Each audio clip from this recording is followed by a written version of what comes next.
Oi? Eu já tô no Mas você segundo tá, semestre. mas você tá certo mesmo, né, Gabriel? Porque vai que você é chamado, né, no concurso. Tipo assim, você tem que estar formado, né, cara? É. Faz sentido para você, entendeu?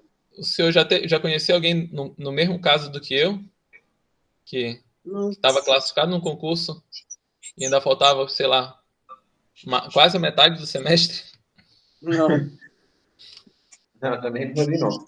Assim, eu já vi, assim, né, por exemplo, assim, o concurso é para doutor e o cara não terminou o doutorado. Isso eu já vi, mas não ter terminado a graduação, eu nunca tinha visto, não. E eu comprei ontem a passagem, vou viajar. Só que esse eu não estou conseguindo estudar, mas vou pegar a experiência. Vou fazer o Ah, do concurso Ceará? do Ceará. Uhum. E eu acho que eles não, acho que deve ter dado pouquíssima inscrição, porque eles prorrogaram por um mês. Hum. Vamos ver, né? Porque sei lá, cara, concurso de F hoje em dia, assim, eu tenho. É muito difícil não ter muito inscrito. Quantas vagas são? Uma. São três para educação física, mas eles quebraram. Entendi. Botaram uma para esportes coletivos, uma para anatomia e outra para outra coisa lá, metodologia do exercício. E só pede graduação. Hã? E só pede graduação, não pede nem mestrado. Não pede mestrado, não, né? Só graduação. É. Deve dar aí pelo menos uns 200 para cada vaga. Pelo menos. Eu diria talvez até uns 300, 400. E eu achava que ia dar até mais. É. Mas vamos lá, né, gente? Tá? Passou tempo pra caramba aqui. Vamos continuar aqui. Então, gente, a gente viu, né? Tá apresentando aqui, tá? Nós discutimos ontem aqui esses modelos, né? Tipo assim, que são os mais tradicionais, né? Tipo assim, o analítico e o global, que são os principais, aí depois a gente falou um pouquinho desse modelo integrado, né? Que eu, inclusive, né, mostrei para vocês, né, dois vídeos, né, que demonstravam, né, como que é esse modelo integrado.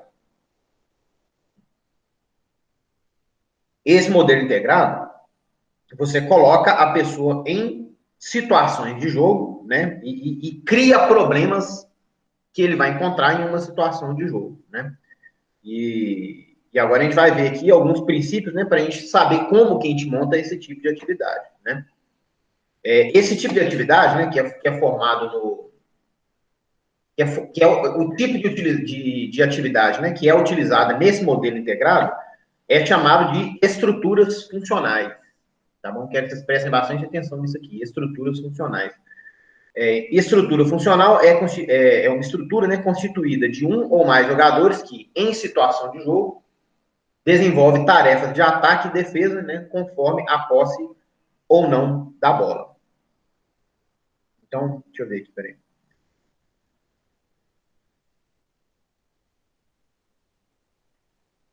Isso, tipo assim, né? É um método, né, que você vai criar situações, né? Então, situações de jogo. Então, é chamado método situacional, né? Com o desenvolvimento de processos cognitivos da ação tática. Por quê? Porque tem adversário, né? Sempre vai ter adversário, e o adversário é aquilo que cria problemas para você, né? É aquilo que é imprevisível, né? Tipo assim, o adversário pode agir de uma forma, pode agir de outra. Você tem que estar prestando atenção no que está acontecendo ali o tempo inteiro, né? Para você poder ter uma resposta adequada, né? Então, o que vai acontecer, a forma de aprendizado que vai acontecer, né, utilizando esse método integrado e as estruturas funcionais, é o que a gente chama de incidental, né? Ou seja, você vai criar uma situação na qual vai acontecer um problema que a pessoa vai ter que resolver, né? E é a partir da solução desses problemas, né, que a pessoa vai aprender, né? Então, assim, você não está criando o problema diretamente, mas você está criando a situação, né, na Sim. qual o problema vai ser Seria como, resolvido. por exemplo, alguns jogos onde quando você perde a bola, ou quando o cara pega a bola, tipo assim, a gente joga 4 contra 4 e ainda tem um extra, né? E aí Uhum. esse extra vai ser sempre do time que tá com a bola. Isso, é o Corinthians. Isso. É isso mesmo. Tipo assim, o que acontece? Essa aprendizagem, isso aqui é muito importante. Isso aqui é uma coisa que eu gostaria. É uma pena que o pessoal não está aqui, porque isso aqui é uma coisa que é importante ser falada, né? aprendizado, essa forma de aprendizado incidental, tá? E, vamos ler aqui, né? Inclusão de exercícios para descoberta dos sinais relevantes. Então tá aqui, forma incidental e descoberta dos sinais relevantes. Ontem, eu fiz um exercício lá no CBVZO, né? Porque nós temos um projeto de extensão, né? Que está tendo atividades presenciais lá, né? Eu fiz um exercício, depois eu vou explicar direitinho como é que funciona, que é bem legal, é bom para todo mundo deixar na manga, né? Tipo assim, para quando precisar, né? Fazer uma atividade. Esse exercício eu fiz, né? Com os alunos, e é sempre legal, tipo assim, geralmente esse exercício, geralmente sempre que você aplica, ninguém nunca fez, é a primeira vez que os alunos estão participando, né? E é interessante você observar o comportamento dos alunos, né? Tipo assim, eles ficam meio perdidos no começo, sem saber o que fazer, e à medida que o tempo vai passando, eles vão começando a perceber quais são as melhores estratégias para o jogo, né? É um jogo coletivo, né? Eu vou explicar depois como é que é. É um jogo coletivo aproximado do basquete, né? Com o princípio do basquete. Eles jogam com a mão, né? Fazendo drible, né? Do basquete.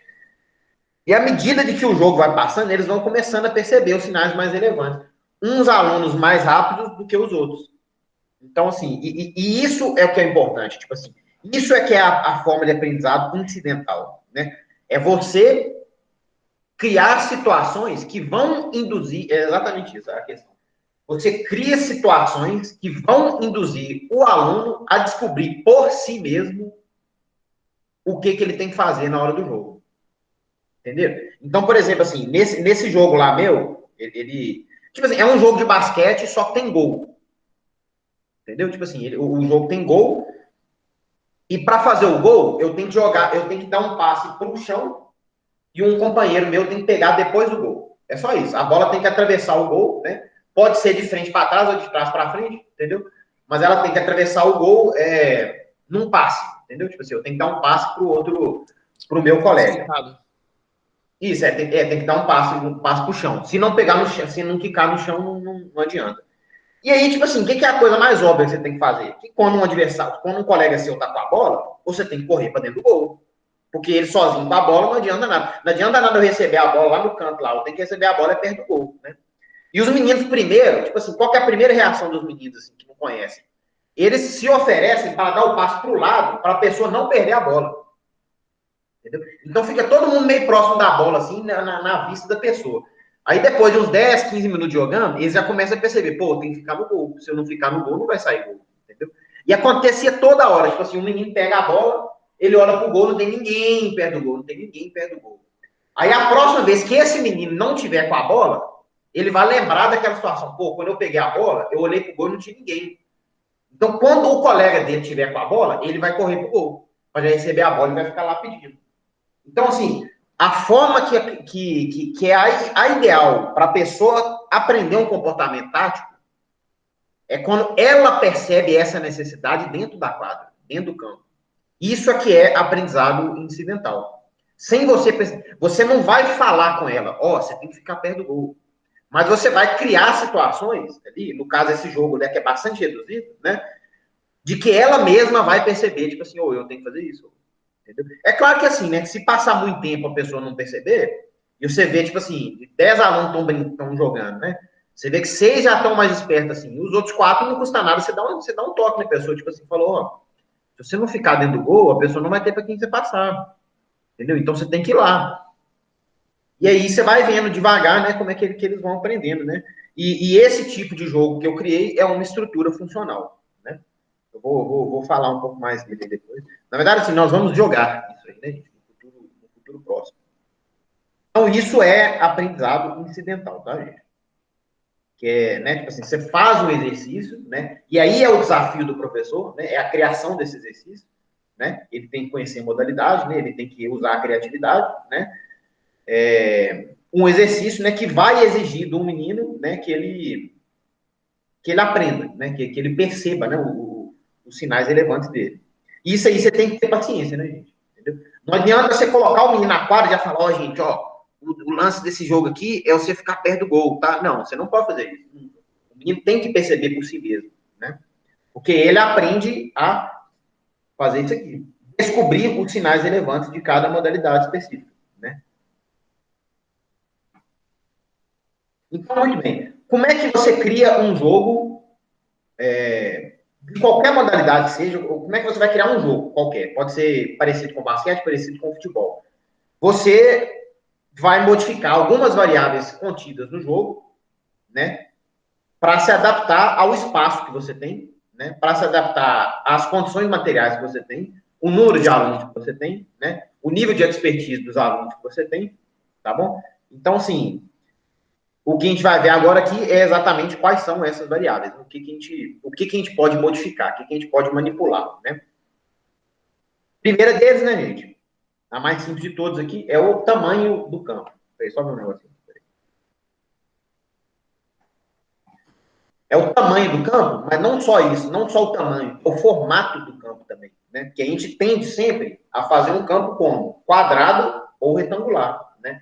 Mas quem disse que precisa ser assim, né? O campo pode ser redondo, o campo pode ser triangular, né? Isso tudo aí, tipo assim, faz essa modificação do tamanho do campo, né? Assim, você está sempre variando, né? Tipo assim, o tamanho do campo, faz a pessoa leva os alunos também a ter um aprendizado tático, né? Por quê? Porque ele vai estar sempre, ele vai aprender a fazer essa leitura, né? Do espaço que ele está, né? Então, assim, uma outra coisa que é bastante interessante, que o Gabriel trabalha diretamente com o esporte, não sei, assim, apesar de que isso não é aplicado para o tênis, né? Mas talvez com outros esportes, é você fazer um espaço do campo variável. Entendeu? Tipo assim, o espaço do campo pode ser determinado por uma corda grande, né? Com várias pessoas segurando. O campo não precisa ser o mesmo o tempo inteiro. Você pode ir modificando, né? Você pode arrastar o campo para lá, arrastar o campo para cá, né? Isso aí vai ensinar o seu aluno que ele tem que prestar atenção o tempo inteiro do espaço No ao tênis redor dele. é uma das coisas que a gente mais faz.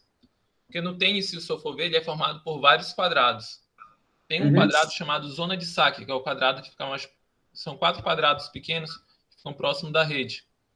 Então, para aquecer, eu não vou pegar uma pessoa fria, embora bater bola lá no fundo, forte e tal. Então, a gente aquece geralmente, que a gente chama o exercício no quadradinho. Então, só vai valer os 4 quadrados da frente, que é próximo. Ou seja, a pessoa começa a fazer os primeiros movimentos pequenos, para depois aquecendo e aí fazer os grandes e exercícios mais complexos. Isso mesmo. É uma manipulação do tamanho da quadra, né? Do espaço da quadra, do espaço de jogo, né? Outra manipulação que você pode fazer, né? O número de jogadores, né? E sempre lembrando, né, gente, que o número de jogadores não precisa ser igual para os dois lados, né? Você pode, se você está querendo ensinar determinada coisa, ensinar uma marcação mais difícil, né, de superioridade numérica ou inferioridade numérica para determinada equipe, né, em detrimento da outra, você pode fazer de 6 contra 4, por exemplo, 5 contra 4, Hein, né, 5 professor? contra 3. No tênis a gente tem até se chama, né, australiana, que é o jogo simples dupla, né? De um lado é simples, uma pessoa, do outro lado é dupla.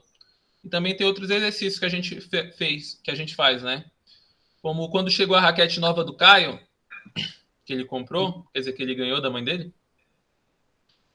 a gente fez um exercício que a gente chamou Todos contra o Caio. Foram 4 pessoas de um lado e o Caio sozinho do outro. E aí, quem ganhou? Aí o Caio ganhou. Era 4 alunos contra o Caio e eu lançava a bola. E à medida que ia acontecendo a pontuação, né, a gente botou 2 alunos, botou um aluno na direita no fundo, outro na esquerda no fundo, um na direita na frente, outro na esquerda na frente. À medida que eles iam pontuando, eles rodavam, ou seja, eles passavam pela experiência de todos os locais na quadra de tênis. Por que isso é importante?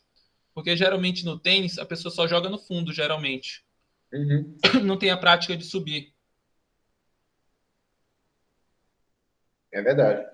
Aí uma outra coisa também que a gente adapta, que seria o objeto, a quantidade, principalmente quando o atleta é iniciante, a quantidade de toques no chão. O tênis pode ser 0 ou 1, né? Ou sem toque ou um toque no chão. Aí a gente abre geralmente para 2 toques até. Aí fica 0, 1 ou 2. Aí fica à medida que ele se sente mais confortável.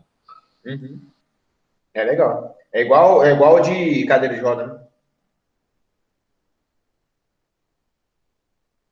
Cadeira de roda pode dois, não pode? Você quer do tênis aí, você responde aí. Agora você me pegou, professor. Mas eu acho que eu tenho quase certeza, que eu acho que pode dois. Depois a gente confessa aí.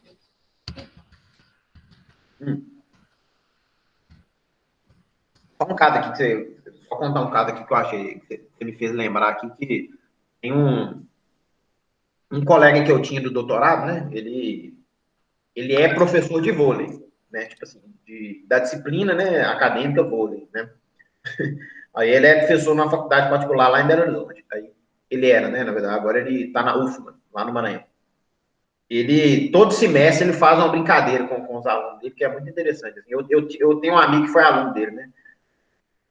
Ele fala assim, ó, se vocês vão escolher os 6 melhores jogadores de vôlei da turma e vocês vão fazer um jogo contra mim, sozinho, tipo assim, 6 contra 1. Aí, se vocês ganharem, eu dou ponto para todo mundo da sala. Dou um ponto. E o cara quase nunca ganhou, o cara quase nunca perdeu. Acho que o cara perdeu 2 vezes só. Tipo assim, em anos fazem isso, assim. Mas, tipo assim, aí no caso, o que acontece, né? Ele pode dar os 3 toques, entendeu? Tipo assim, ele pega a bola, ele recebe, levanta para ele mesmo e ele mesmo corta, entendeu? Mas mesmo assim, né? Tipo assim, o cara tá jogando 6 contra 1, né? Ou mesmo assim também. O que eu acho também? Depende muito da faixa etária dos outros 6, né? É. Esse cara é um senhor, ó. Tipo assim, esse cara tem. Ele deve ter, tipo assim, pega uns 60 anos, assim. Ó. E a O faixa cara... etária da turma? Hã? E a faixa etária da turma? É mais de 16?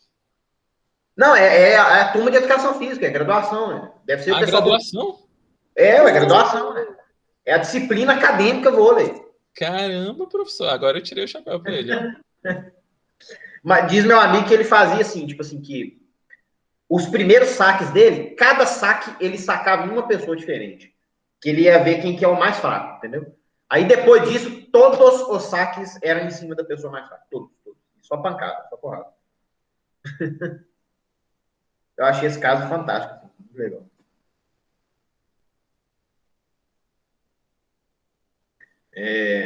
Pois é, então nós vimos aqui no número de jogadores, né? Lembrando, né? Tipo assim, o aumento do número de jogadores, né? Gente, desculpa, eu esqueci de ler isso aqui, ó. Voltando aqui, né? Falando do tamanho do campo, né? O que acontece quando você varia o tamanho do campo, né? O aumento no tamanho do campo induz a facilitação da realização de ações técnicas. Por quê? Né? Porque o seu adversário vai tender a estar mais longe de você, né? O seu adversário vai ficar mais espalhado, né? Para marcar os seus outros colegas também, né? E aumenta o tempo para tomada de decisão, né? Então, assim, se você quer pressionar mais, né, as pessoas a tomarem decisões mais difíceis, né, dentro da quadra, né, você diminui um pouco o tamanho ou você diminui o tamanho do campo, né, ou então você povoa mais o campo, né, você coloca mais jogadores para o mesmo tamanho do campo. Então aqui há um número de jogadores, a mesma coisa, né, o aumento do número de jogadores reduz o tempo de contato com a bola por jogador, aumentando o número de ações táticas sem a bola. Né? Então, assim, quanto mais jogadores, mais tempo você vai ficar sem a bola. Né? Isso aí tem a parte que você aprende e tem a parte que você deixa de aprender também, porque com a bola você aprende muita coisa também, obviamente. Né? Limitação de toques na bola. Isso aqui, gente, lembrando, né? Nós estamos falando de um jogo que pode ser jogado com a mão, pode ser jogado com o pé. Né? Limitação de toques na bola. Né? Quanto menos toques na bola autorizados por posse, né, menor será a disponibilidade temporal para a realização de ações técnico-táticas.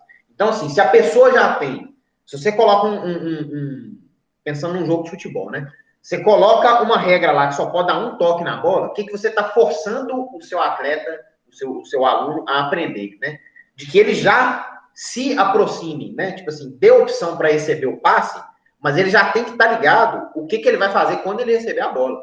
Porque não dá tempo, ele não dá para dominar a bola, né? Ele já tem que saber, tipo assim, ele já tem que pegar a bola e resolver rápido, né? E resolver na mesma hora. Então ele aprende a já pensar anteriormente o que ele vai fazer, né? Quando você limita o número de toques. Presença de coringas, né? Que o Gabriel falou antes aí, né?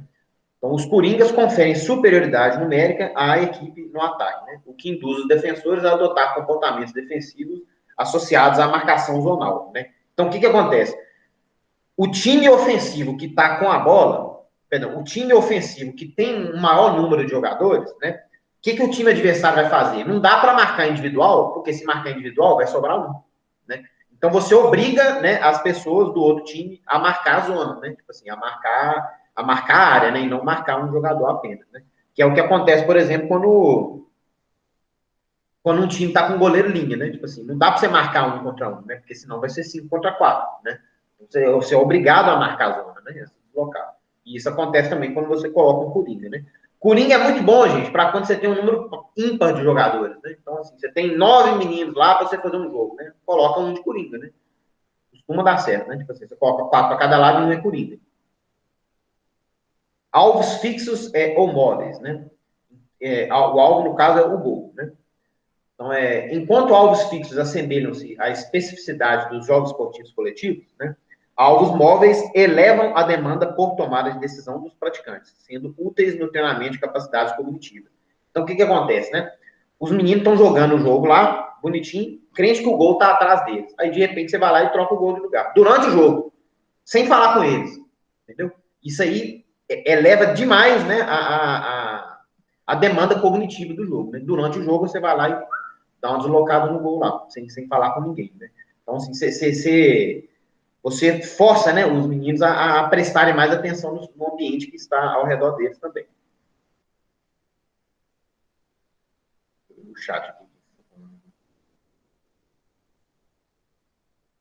É isso mesmo. Você pode dar 2 toques ali, né? No tênis de cadeira de rodas.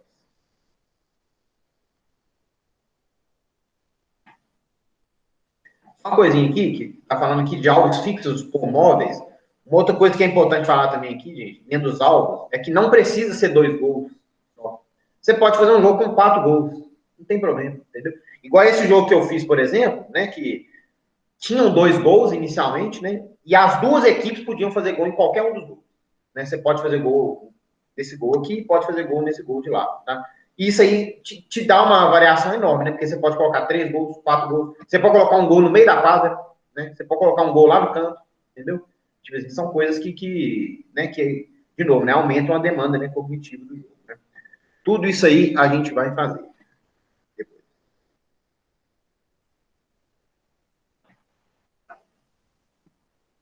Tipo de marcação, né? A limitação de um tipo de marcação altera o comportamento tático a ser desempenhado pelos jogadores sem a bola. Então, marcações individuais facilitam o aparecimento de ações táticas de grupo, sendo úteis nos primeiros anos, né, da prática esportiva. Né? Então, assim, para as crianças mais jovens, possivelmente é interessante você começar, né, com a tarefa mais simples, né, que seria a marcação individual. Né? A marcação com zona, ela obviamente, é mais complexa. Né? Isso aqui eu já falei, né, o formato do espaço de jogo, por os alunos serem habituados a jogar em espaços retangulares, que são específicos, né, dos jogos esportivos coletivos, a alteração no formato do espaço de jogo, igual eu falei com vocês, né, pode ser redondo, pode ser triangular, né, modifica a percepção espacial dos praticantes, né, conferindo aumento na demanda cognitiva. Deixa eu ler aqui rapidinho. Como eu falei com vocês, gente, é necessário sempre oferecer às crianças situações de jogo, né, através das estruturas funcionais que se apresentam no método situacional. Né? Lembrando que a gente está falando, gente, desse método aqui integrado, né, que também é chamado, né, de método situacional. Né? Este pré-requisito é essencial, né, de criar situações de jogo. A ideia do jogo é sempre priorizada, consequentemente, o desenvolvimento da capacidade de jogo é concretizado através do deixar jogar e, assim, deixa-se descobrir, né? Então, assim, aquilo que eu falei com vocês, gente, a necessidade sempre de você colocar um adversário, né, para que haja situações de jogo, né? Oferece uma redução da complexidade do jogo, as estruturas funcionais, né, ao se trabalhar com estruturas menores, porém, sem deixar de apresentar os elementos mais importantes desse jogo, incorporando tarefas táticas. Então, o que é uma estrutura funcional, gente? Tipo assim, eu vou transformar um jogo de futebol, por exemplo, né? Na verdade, assim, eu vou pegar um jogo de futebol e simplificar essa estrutura do jogo de futebol, tá bom? Então, no lugar de eu fazer esse jogo lá numa quadra de 20 por 40, eu vou fazer ali no espacinho ali de 6 por 8, por exemplo, num quadradinho ali, pequenininho, né? Talvez 10 metros, né? Talvez 8 mesmo, talvez 5, né? Vou colocar 1, 2, 3 gols diferentes, vou modificar o tamanho do espaço, né?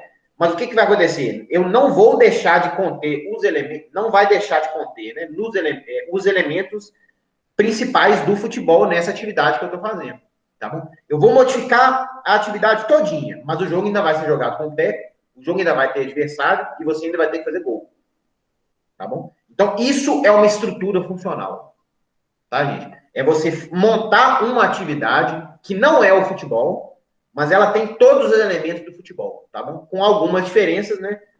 E quais diferenças? Que são essas variáveis que a gente falou aqui, né? Que é o número de jogadores, o tamanho do campo, né?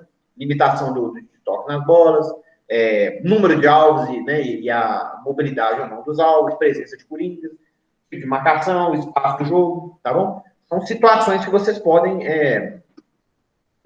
modificar, tá? E é isso aí, né, gente? Muito disso aqui são as coisas que a gente vai ver nas aulas práticas, tá bom? Que é muito legal, né? Tipo assim, eu espero que todo mundo participe, né, gente?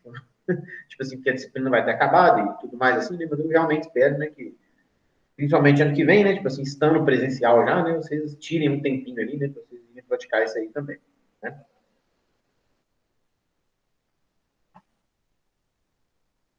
Tá aqui falando do Coringa, né? A gente já comentou, né? O Coringa sempre é um atacante, né? Ele pode ou não marcar gols, né? E pode ou não sofrer desarmes também, né?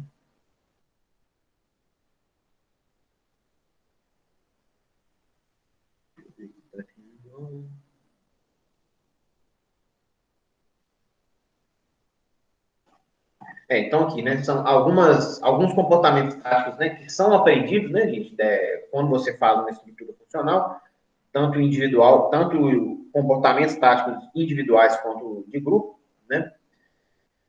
Da tática individual seria sair da marcação, seriam as fintas, né, tomar a marcação de um adversário, acompanhamento do adversário sem a bola, né, antecipação e interceptação de passes, né. E na tática de grupo seria a realização de tabelas, né? A realização de cruzamentos ou overlaps. Né? O que é o overlap? Né? O overlap é você passar atrás do seu adversário. Né? Então, eu me ver aqui. Então, vamos supor que a tela que vocês estão vivendo aqui, tem um time atacando para cima. Aqui, o gol vai estar aqui em cima. Aqui, ó, né? Se eu tenho esse jogador que está aqui com a bola, o overlap vai ser o quê? Um jogador vai estar aqui e no lugar dele continuar, esse jogador está com a bola. Aqui, ó. No lugar dele continuar do lado direito desse jogador, ele vai passar por trás aqui, para receber a bola aqui. Isso é o overlap. Entendeu? Por que essa jogada é importante? Geralmente o time vai estar, vamos supor que o time esteja marcando individual, né? Esteja um marcador nesse jogador aqui, outro marcador nesse jogador aqui. Quando esse jogador aqui passa por trás desse jogador, do companheiro dele, para receber a bola do lado esquerdo dele, ele vai sempre deixar o marcador dele em dúvida. Perceberam? Por quê? Porque o marcador desse cara, desse jogador aqui, vai ficar na dúvida se ele vai acompanhar o cara até o fim, ou se quando ele passar por trás, a marcação vai ser trocada. Sempre vai gerar dúvida. Essa jogada aqui sempre sai gol, tá? Tem uma jogada clássica de over. Pode falar, seu José. Esse overlap, então, ele é o contrário do corta-luz, então, no basquete, né? É porque é um pouco diferente, assim, porque o corta-luz do basquete, tipo assim, a pessoa faz a jogada para o jogador permanecer com a bola, entendeu? Sim, aí ele passa no meio Tipo dos assim, dois, né? ele faz um Do marcador. Oi? Ele passa no meio dos dois, do marcador e do que tá com a bola. É o corta-luz. O overlap, o parceiro do que tá com a bola passa por trás do que tá marcando ele para pegar a bola do outro lado. Mais ou menos assim? Isso, esse jogador tá com a bola, né? Tá avançando, ele tá andando para cá. Esse jogador sai correndo daqui e passa por trás dele aqui, ó. Assim. Eu tenho uma jogada que é muito simples de ver isso aqui, que eu vou achar e vou colocar isso aí depois para vocês aqui. É porque, deixa eu ver se eu acho aqui rapidinho, que isso aí vai ser importante vocês verem aqui. Só que eu não posso colocar na aula, porque se eu colocar na aula eu não consigo pôr o vídeo no YouTube depois. Mas eu sei que jogo que é, eu acho que em 1 minuto aqui. Aí eu vou colocar no grupo lá, vocês olham. Não, peraí, 1 minuto.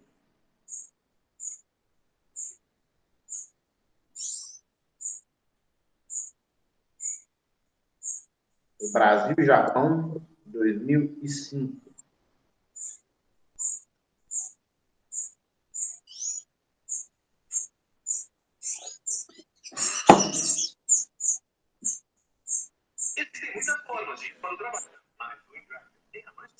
Calma aí, gente, porque isso é importante. Espera aí.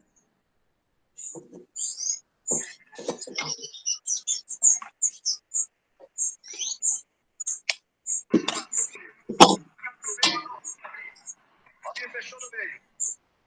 Passou o Rafinha. A jogada com ele. Bateu. Aí, ó. Gente, olhem aí agora, por favor. Por favor. Vou mandar no grupo aí.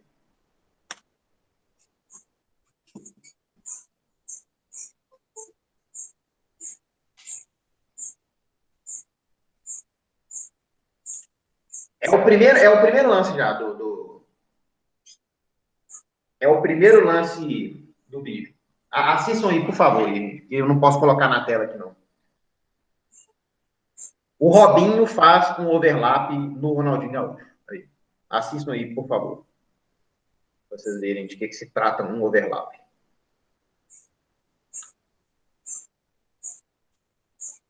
Partiu bonito. Kaká pelo meio, mandou o Robinho abrir. Robinho fechou no meio. Passou o Robinho. A jogada com ele. Bateu pro gol. Então, vocês viram exatamente o que eu falei com vocês aí. Tipo assim, o Robinho tá com o marcador dele. Não apareceu, professor. Pô, oi? Ficou ruim para eu não consegui enxergar, não. Que isso, gente? Não é possível. Você não viu o vídeo aí, não? Não apareceu, não, professor. Não, eu mandei no... Você viu no grupo? Ah, tá. Depois eu Eu vejo mandei no grupo do WhatsApp aí.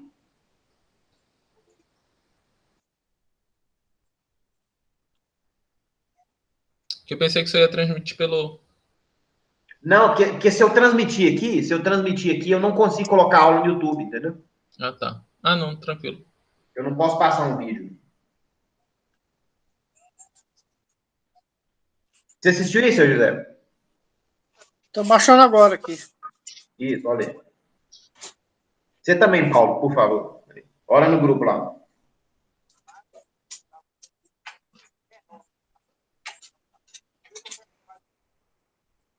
Partiu bonito.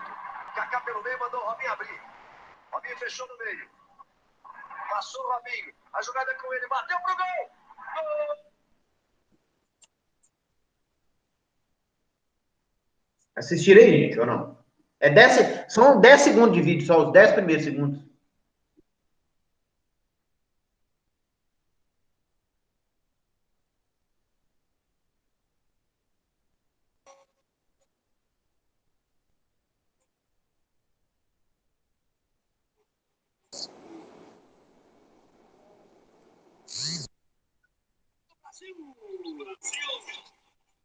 Eu acho sensacional essa jogada, professor.